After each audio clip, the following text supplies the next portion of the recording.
The man took a chew of tobacco and proceeded to start a new amber beard. The spittle from his chew mixed with the frost.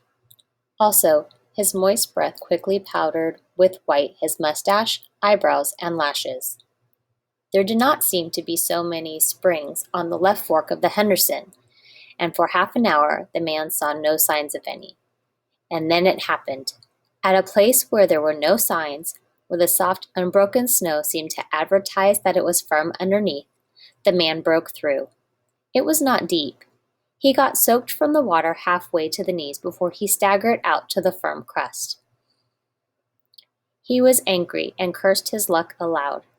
He had hoped to get into camp with the boys at 6 o'clock, and this would delay him an hour, for he would have to build a fire and dry out his footgear.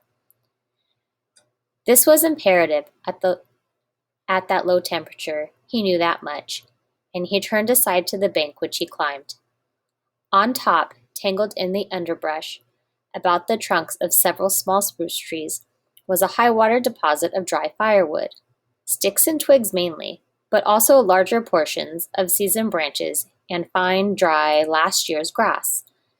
He threw down several large pieces on top of the snow. This served for a foundation and prevented the young flame from drowning itself in the snow it otherwise would melt. The flame he got by touching a match to a small shred of birch bark that he took from his pocket. This burned even more readily than paper. Placing it on the foundation, he fed the young flame with wisps of dry grass and with the tiniest dry twigs.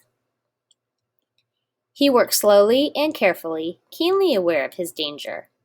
Gradually, as the flame grew stronger, he increased the size of the twigs with which he fed it. He squatted in the snow, pulling the twigs out from their entanglement in the brush and feeding directly to the flame. He knew there must be no failure. When it is 75 below zero, a man must not fail in his first attempt to build a fire. That is, if his feet are wet. If his feet are dry and he fails, he can run along the trail for half a mile and restore his circulation. But the circulation of wet and freezing feet cannot be restored by running when it is 75 below. No matter how fast he runs, the wet feet will freeze the harder. All this the man knew. The old-timer on Sulphur Creek had told him about it the previous fall, and now he was appreciating the advice. Already, all sensation had gone out of his feet. To build the fire, he had been forced to remove his mittens, and the fingers had quickly gone numb. His pace of 4 miles an hour had kept his heart pumping blood to the surface of his body and to all the extremities, but the instant he stopped, the action of the pump eased down. The cold of space struck the unprotected tip of the planet, and he, being on the unprotected tip, received the full force of the blow. The blood of his body recoiled before it. The blood was alive like a dog, and like the dog, it wanted to hide away and cover itself up from the fearful cold.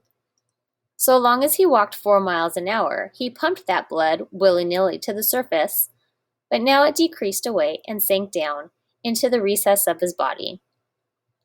The fingers and toes were the first to feel its absence. His wet feet froze the faster, and his exposed fingers numbed the faster, though they had not yet begun to freeze. Nose and cheeks were already freezing, while the skin of all his body chilled as it lost its blood. But he was safe. Toes and nose and cheeks would be touched by the frost, for the fire was beginning to burn with strength. He was feeding it with twigs the size of his finger. In another minute, he would be able to feed it with branches the size of his wrist, and then he could remove his wet footgear, and while it dried, he could keep his naked feet warm by the fire, rubbing them at first, of course, with snow. The fire was a success. He was safe. He remembered the advice of the old-timer on Sulphur Creek and smiled. The old-timer had been very serious in laying down the law that no man must travel alone in the Klondike after 50 below. Well, here he was. He had had the accident. He was alone, and he had saved himself. Those old-timers were rather weak-minded, some of them, he thought. All a man had to do was to keep his head, and he was all right. Any man who was a man could travel alone. But it was surprising how quickly which his cheeks and nose were freezing. And he had not thought his fingers could go lifeless in so short a time. Lifeless they were, for he could scarcely make them move together to grip a twig, and they seemed remote from his body and from him. When he touched a twig, he had to look and see if whether or not he had hold of it. The wires were pretty well down between him and his finger ends. All of which counted for little. There was a fire, snapping and crackling and promising life with every dancing flame. He started to untie his moccasins. They were coated with ice. The thick German socks were like sheets of iron halfway to the knees, and the moccasin strings were like rods of steel, all twisted and knotted as by some inferno. For a moment he tugged with his numb fingers. Then, realizing the foolishness of it, he drew his sheath knife. But before he could cut the strings, it happened. It was his own fault, or rather his mistake. He should not have built the fire under the spruce tree. He should have built it in the open, but it had been easier to pull the twigs from the brush and drop them directly on the fire. Now the tree under which he had done this carried a weight of snow on its boughs. No wind had blown for weeks, and each bough was fully loaded. Each time he had pulled a twig, he had communicated a slight agitation to the tree, an undetectable agitation, so far as he was concerned, but an agitation sufficient to bring about the disaster. High up in the tree, one bough capsized its load of snow. This fell on the boughs beneath, capsizing them. This process continued, spreading out and involving the whole tree. It grew like an avalanche, and it descended without warning upon the man and the fire was blotted out. Where it had burned was a mantle of fresh and disordered snow. The man was shocked.